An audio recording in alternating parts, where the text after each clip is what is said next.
Bonjour à tous, j'espère que vous allez bien. Aujourd'hui, j'aimerais m'adresser aux femmes qui ne font que changer de servante comme si elles changeaient d'habit. Ouvrez grandement les oreilles et écoutez très bien ce témoignage-là. Vous aimez beaucoup les vidéos où ça ne dure pas. Écoutez très bien, c'est une belle histoire, mais une histoire très forte, ce que je vais vous raconter. À partir d'aujourd'hui, vous allez faire beaucoup attention quand vous allez changer vos servantes. Quand vous avez l'argent, vous les changez comme si c'était des habits. C'est une jeune soeur qui est venue me voir pour que je prie pour elle.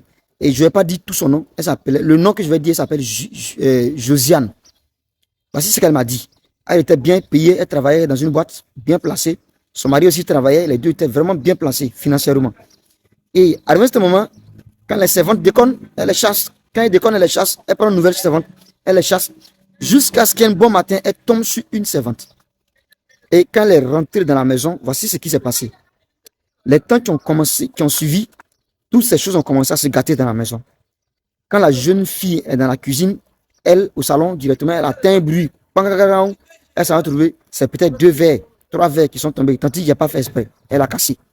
Et ça a continué comme ça. La fille a commencé à casser ses choses jusqu'à ce qu'à ce moment, elle n'avait plus d'assiette cassable dans la cuisine. Écoutez très bien, partagez vraiment cette vidéo-là pour interpeller beaucoup d'autres femmes.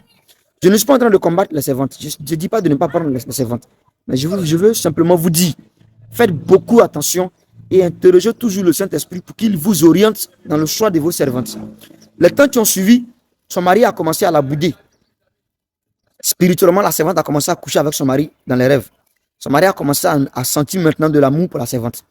Car la fille qu'elle est allée prendre maintenant, cette fois-ci-là, c'était une sorcière. Une reine mère dans la sorcellerie qu'elle a prise comme servante. Et là où ça devient encore plus dangereux, plus catastrophique, c'est que un jour elle était au travail et sa voisine l'appelle pour dire Josiane, viens vite à la maison, voici ce que je viens de tomber, voici ce que je viens de découvrir dans ta maison. Excusez-moi, la servante avait vu ses menstrues et elle a mis son doigt dans les menstrues là et elle a commencé à faire laper ça à l'enfant de la femme en question. Son enfant de 4 ans, 5 ans, qu'elle a laissé à la servante parler au travail là, la fille a vu ses menstrues. Elle prend mon sourd et elle fait laper ça à l'enfant pour l'envoûter pour qu'il devienne sorcier. Et Dieu merci, sa voisine est sortie sur elle.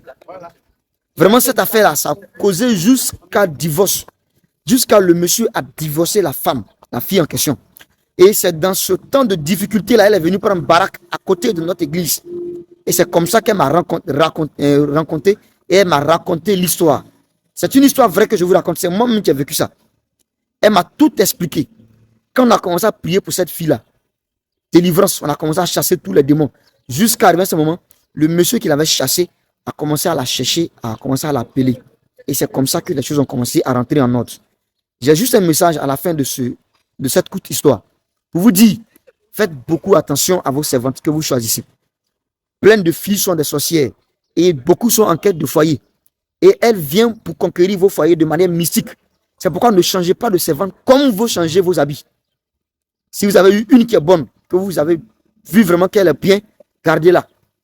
Même si elle déconne, pardonnez-la et puis gardez-la. Et s'il y a un conseil que je vais vous donner, interrogez toujours le Saint-Esprit avant de choisir vos servantes.